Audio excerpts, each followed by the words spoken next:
Hey everybody, Andrew Reynolds from FindYourFuels.com, back here once again to be of help to you.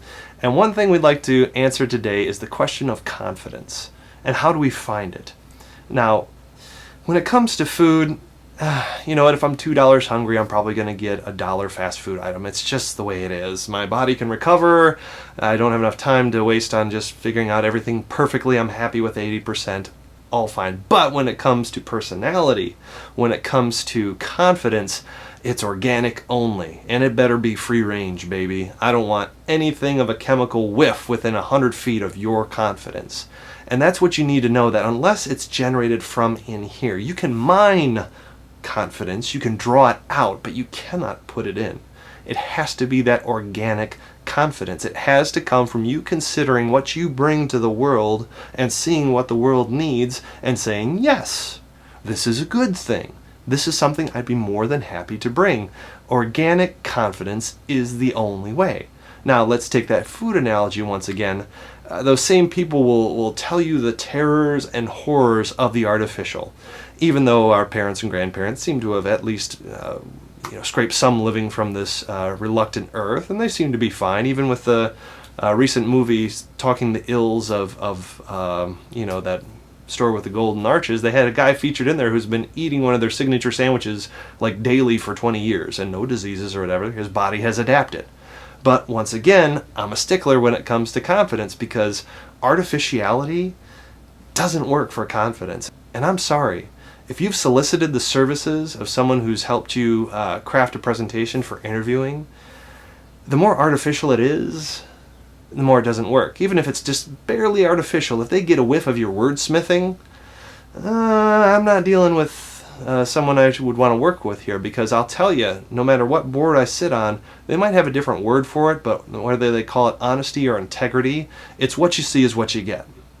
If you feel right in front of you as someone who's in that what you see is what you get, and they're what you're looking for, you're extremely interested in having them as a part of the team. Now let's say, Andrew, good news, there's a job opening. It's very close to where you live, good benefits. In fact, it's $200,000 a year, and it's a 10-year contract. So if you get in, you're good. All you have to do is convince them that you're ugly, and you know it. Now, I'm no Brad Pitt. That's fine. I'm fine with it. My wife thinks I'm good looking. As long as she thinks that, I'm good. But for me to generate artificially something I know to be characteristically not true. Now this is extreme, but it's instructional.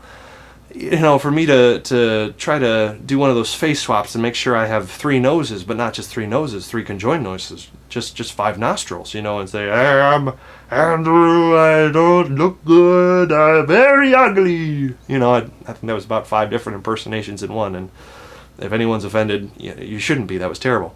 But, for me to try to be some Quasimodo when I'm not, it's going to be, if nothing else, exhausting, and at best it's just going to be artificial. It's not what you're looking for. And in the same vein, if I'm going to walk into a production job, let's say there's a warehouse job that pays $200,000 a year with benefits, and it's a 10-year contract. If you need someone to take that box from here to there, I'm your guy. I love moving boxes intrinsically.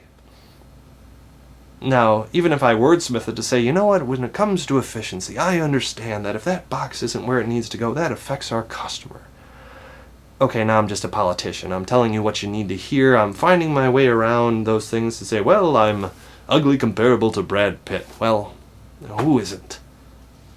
Can you do the job? Are you organically, genuinely confident in the value you're bringing? And the final thing I want to tell you, organic only, don't go artificial, is just kind of a rethinking of the whole thing to say, look, just accept it. As much as you might have laughed at some of my examples, that's what we're feeling if we're interviewing you.